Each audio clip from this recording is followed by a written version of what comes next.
The Zoo of Extinct Animals, written by Catherine Follett and Russ Bouillock. Illustrated by Jeremy Norton. Focus question. How does Hazel's summer internship experience change her? Connections. Writing.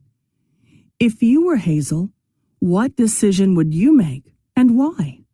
Write a friendly letter to Malcolm explaining the decision you made. Science. Research one of the extinct animals from the book. Create an informational brochure for your classmates about that animal, including information about where and when it lived. Hazel couldn't believe it. She was standing in front of a real woolly mammoth. Its tusks sliced through the air, and the trunk snaked toward Hazel's face. She yelped and stumbled back. "Don't worry," Jim said. "Eve is just curious." Jim was the head animal keeper and Hazel's new boss. "Eve," Hazel whispered to herself, just to be sure she was hearing things correctly and not dreaming. Until this moment, she had been skeptical of this summer internship. Not 2 hours before, she had been in the administration building at the edge of the massive Wyoming compound, signing a ridiculous stack of papers as a no-nonsense man in a fitted suit explained all the legal ramifications of working beyond the gates she could see out his window. "So I'm basically signing my life away?" Hazel asked, half joking, as the man took her phone.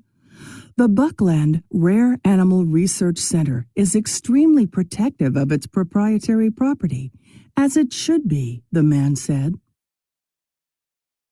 "We reserve the right to monitor all communications in and out of the compound, and the non-disclosure agreement you're signing now extends in perpetuity. The consequences for violating said agreement are severe." "I guess I'd better learn to keep a secret," Hazel said. The man flashed an insincere smile. What secrets could they really have? The website made the place look like a fairly normal research zoo. Granted, it had the world's largest collection of endangered species, and it did say they were performing cutting-edge genetic and reproductive research. Still, all this legal mumbo-jumbo seemed a bit much. Now, standing before Eve as her trunk investigated Hazel's sneakers, she thought she understood. Jim reached through the bars and scratched the huge creature on the cheek. It rumbled like a giant cat. Eve's fur was longer and thicker than Hazel would ever have imagined, forming a fluttering skirt below the mammoth's belly, and it smelled healthy and good, like a dog that's been jumping in leaves.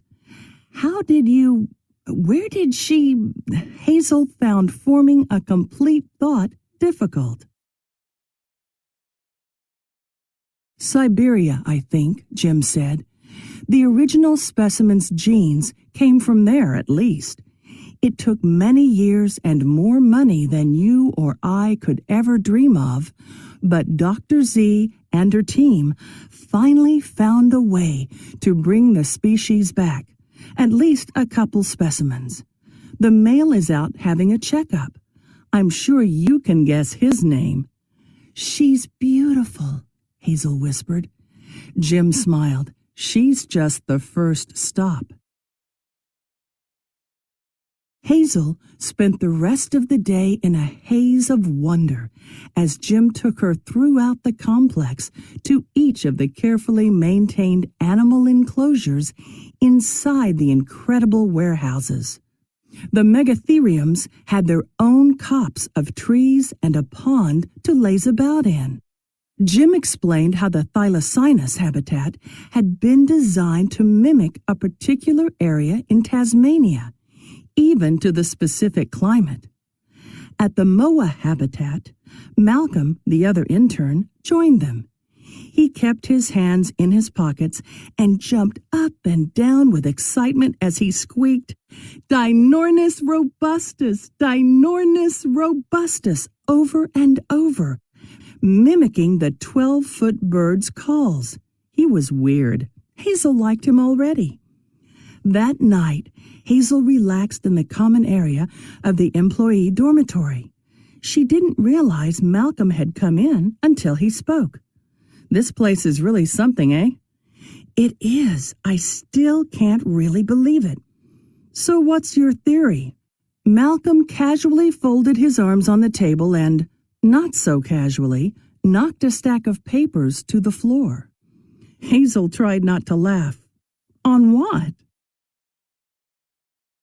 Discovering how to revive extinct animals is a scientific game-changer akin to the invention of the microscope, or microchip, or some other micro thing. We're talking Nobel Prizes, professorships, faces on magazine covers, the works. Why is Dr. Z so coy about it? The question had crossed Hazel's mind too. Someone must know. Otherwise, where's the money coming from? The cost of maintaining this place must be astronomical. Malcolm touched his finger to his nose, then pointed at Hazel. "You've hit the nail on the board. Or the head of the nail, or something. I guess I messed up that metaphor, but something fishy is going on here." Malcolm seemed like a regular conspiracy theorist. It wouldn't have surprised her to find out he thought aliens really landed in Area 51. "Do you aim to find out what it is?" she asked. She found it amusing to egg him on. "If this were a movie, absolutely," Malcolm said. "But since this is real life, I'll consign myself to simply doing my job, for now. Besides, a lifetime of keeping my mouth shut seems an easier debt to handle than the crippling student loans of college and beyond." "What do you want to study when you go to college anyway?" he asked. "Paleontology or zoology," Hazel said. "After what I saw today, I'd opt for the latter." The next few weeks were a blur of activity. As the resident interns, Hazel and Malcolm were given every job anyone else didn't want to do: shoveling poop and cleaning enclosures, fetching equipment for different people. Some of the staff even started referring to them as gophers because they were always being asked to go for one thing or another.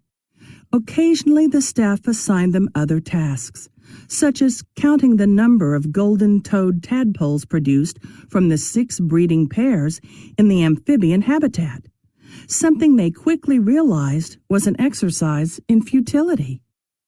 In spite of all this, Hazel was giddy.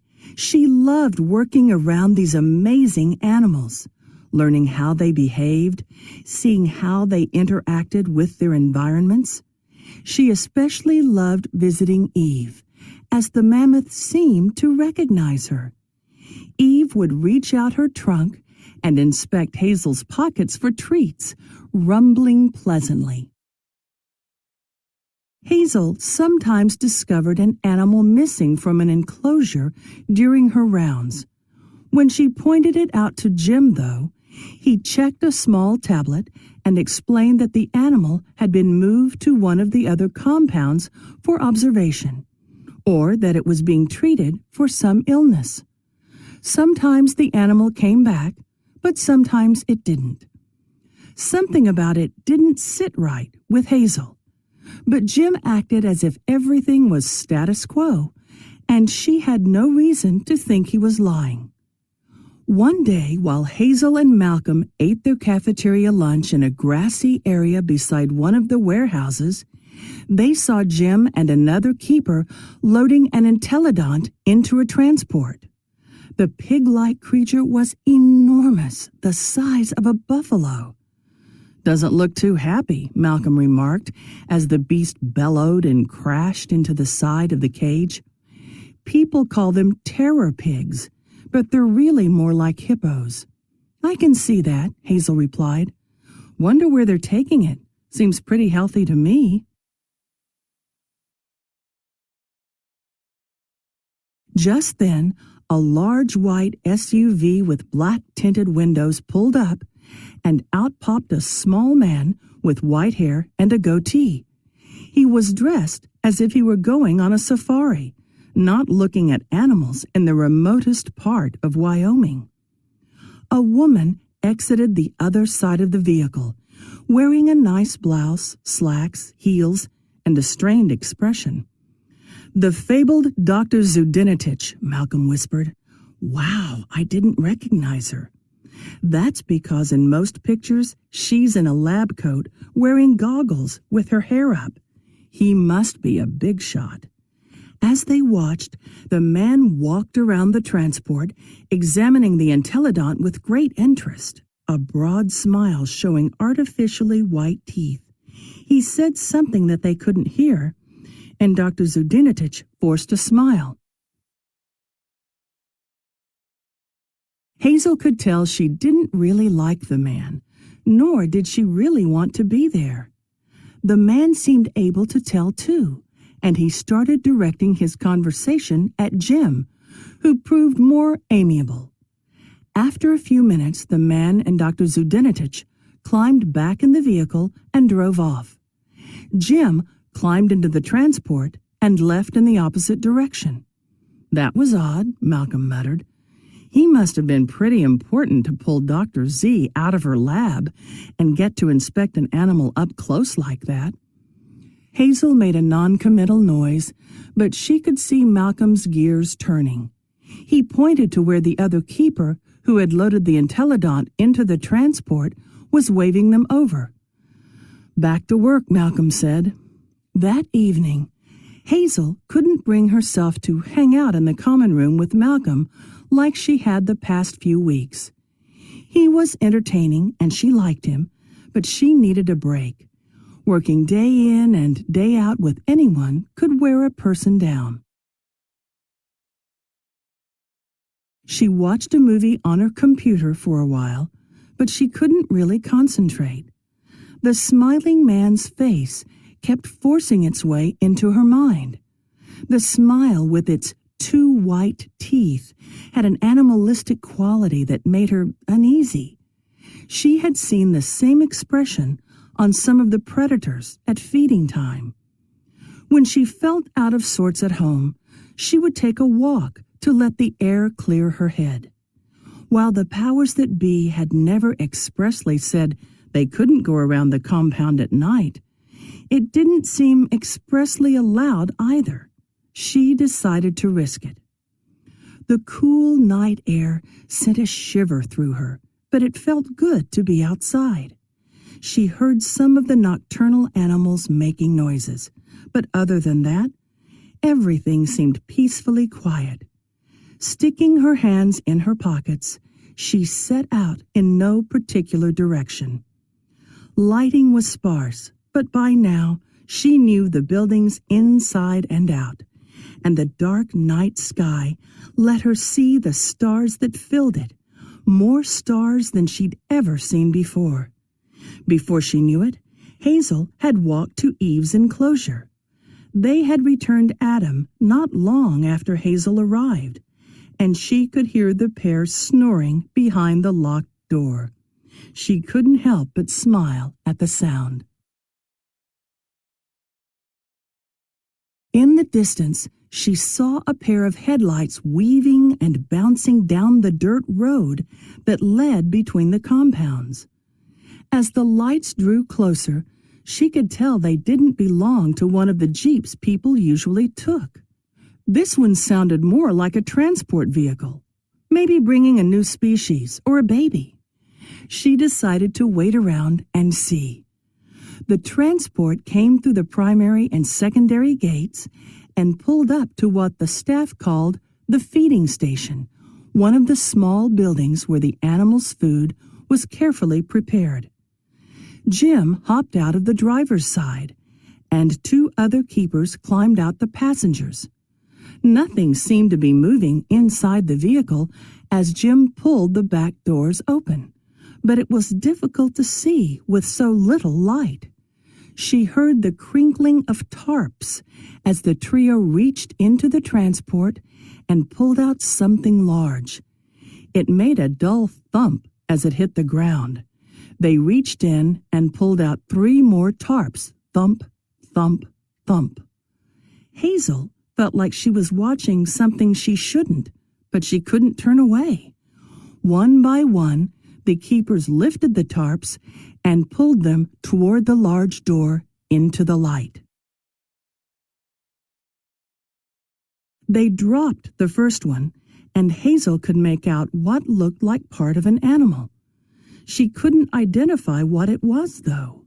The second one was larger, and when they set it down, she could just make out the shoulder portion of the same kind of animal.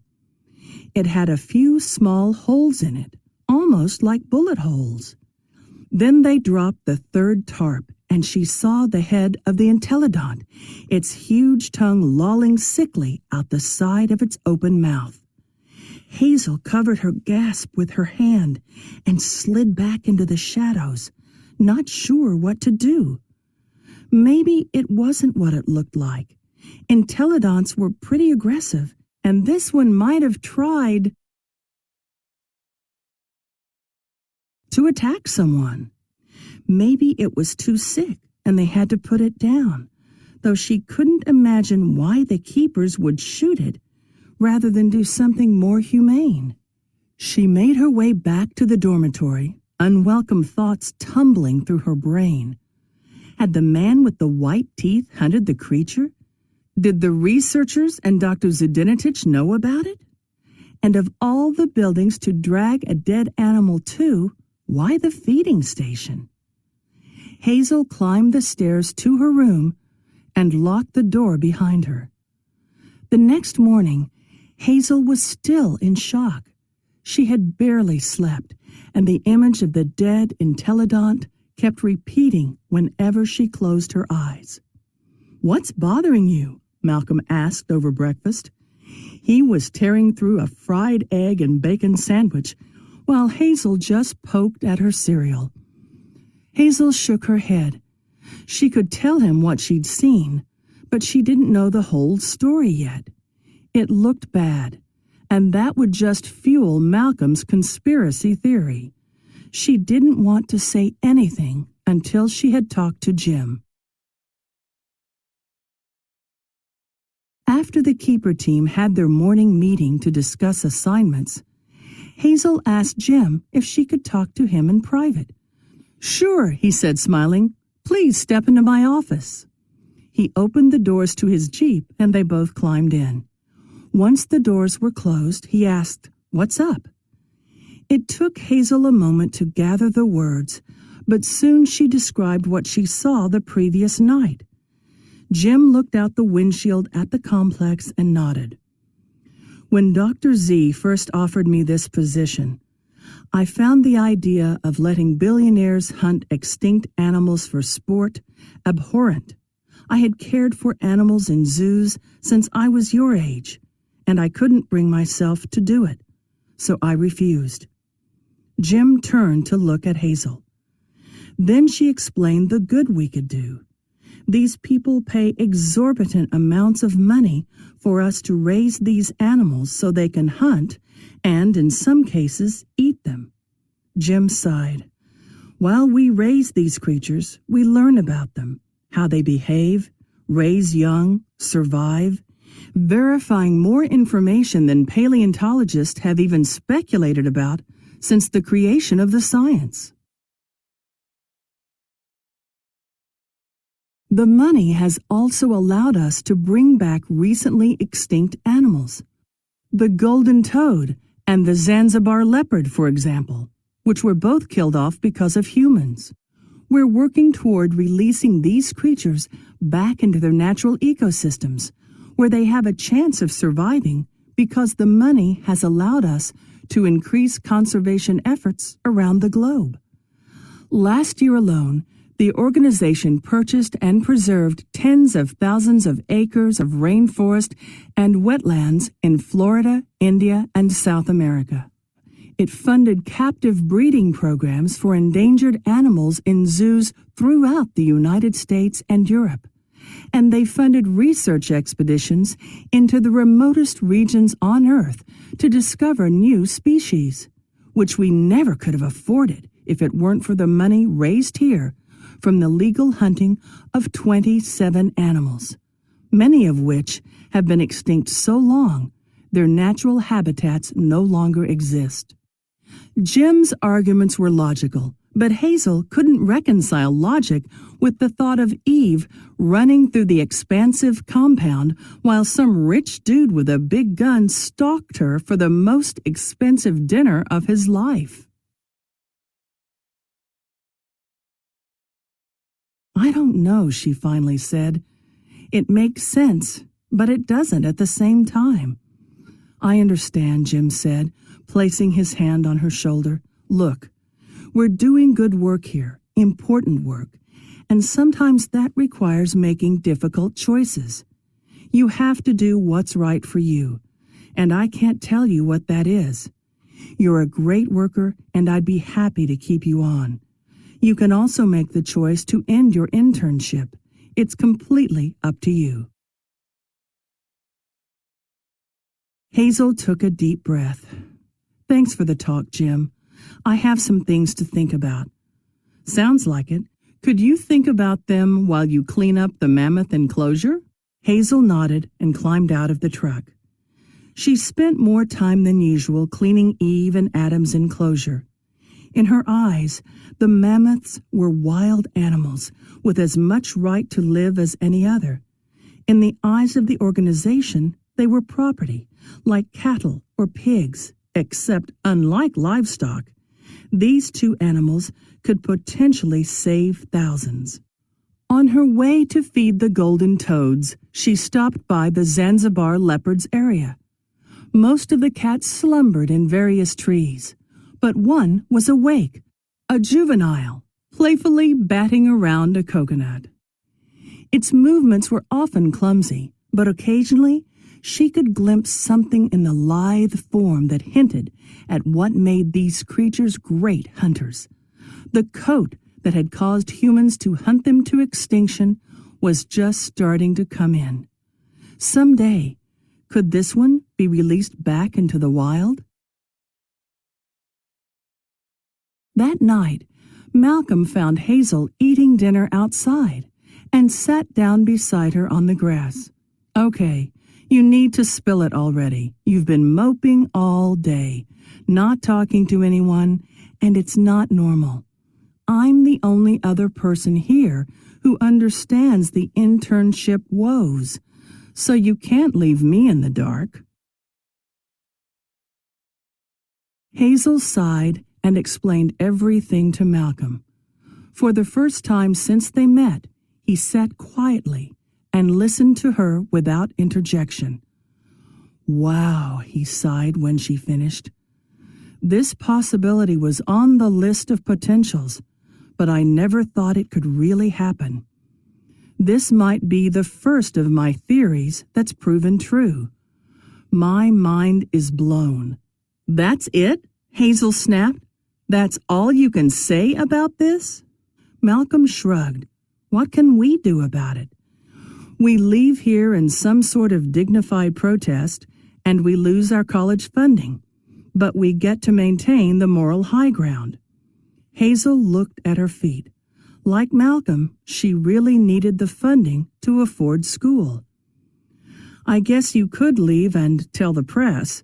The program would likely be shut down, and Buckland Wildlife would be crucified in the media. Buckland would likely come after you and your family with the severe consequences that lawyer guy talked about." Hazel's eyes burned as tears rolled down her cheeks.